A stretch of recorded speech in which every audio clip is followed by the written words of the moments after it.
Okay, I'll be honest and say I found this one really quite a head scratcher when I first looked at it, and I did have to look at some other people's solutions to see how they were going about it.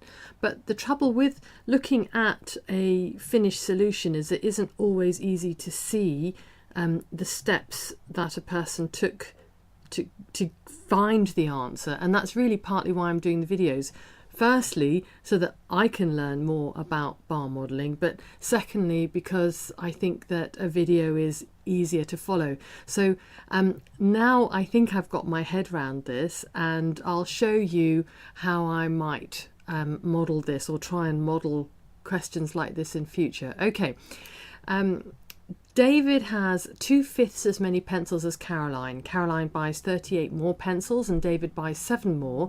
And the ratio of Caroline's to David's pencils is now 3:1. And we're asked how many pencils did Caroline have at the start.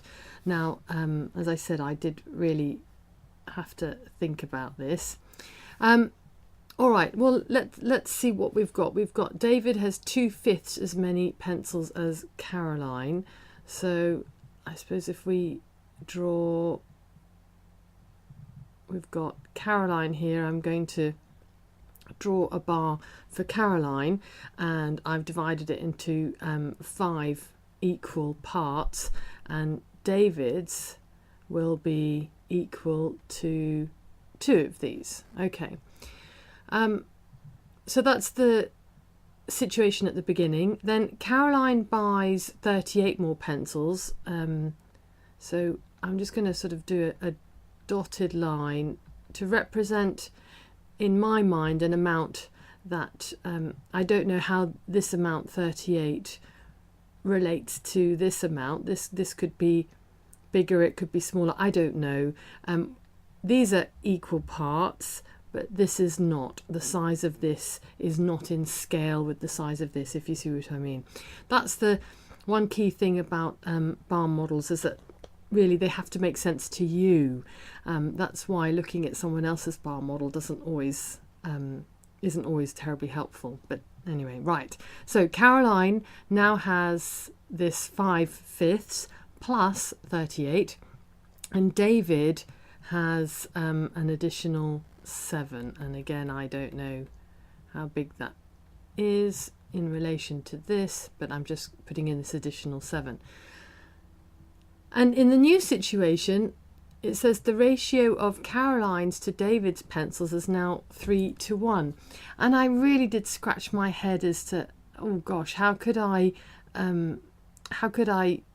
add 38 so that it made this block 3 times bigger than this block, but then 7, I needed to add the 7, and the additional blocks here had to be also 3 times larger, including this bit, and 7 doesn't divide into 38, and I really was scratching my head. So then I had to think, okay, well, David has got 1/3 of what Caroline has. Caroline has 3 times what David has. That means that if we multiply what David has by 3, it should equal Caroline's. Now that's one thing in bar models. You'll find that if we can try and make things, have equal portions or things equal, that really does help visually. So that's what we do then. So we've got, okay, so Caroline, we know, is this 5/5, 1, 2, 3, 4, 5/5 plus the 38. I'll leave that for the moment. David originally has 2/5.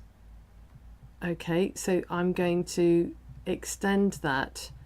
He's going to end up with 6/5. All right, 2/5 times 3 is 6/5. So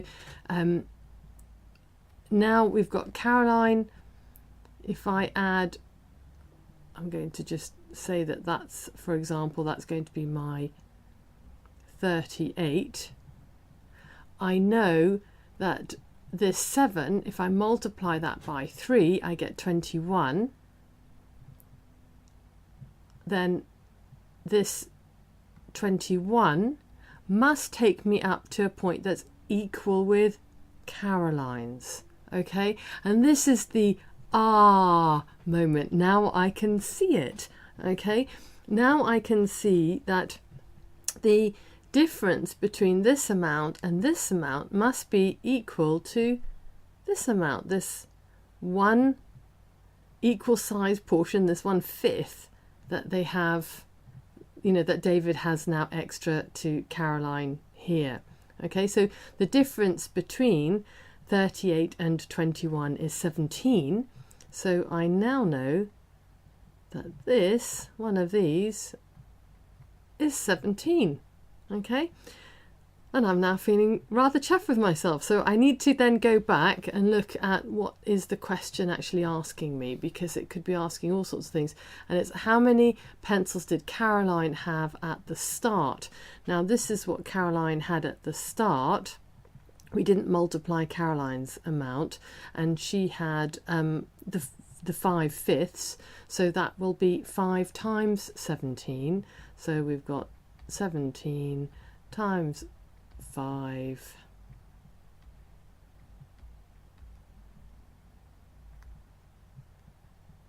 And that gives us 85. So Caroline had 85 pencils. I hope that has helped. It certainly was a bit tricky for me. Thank you.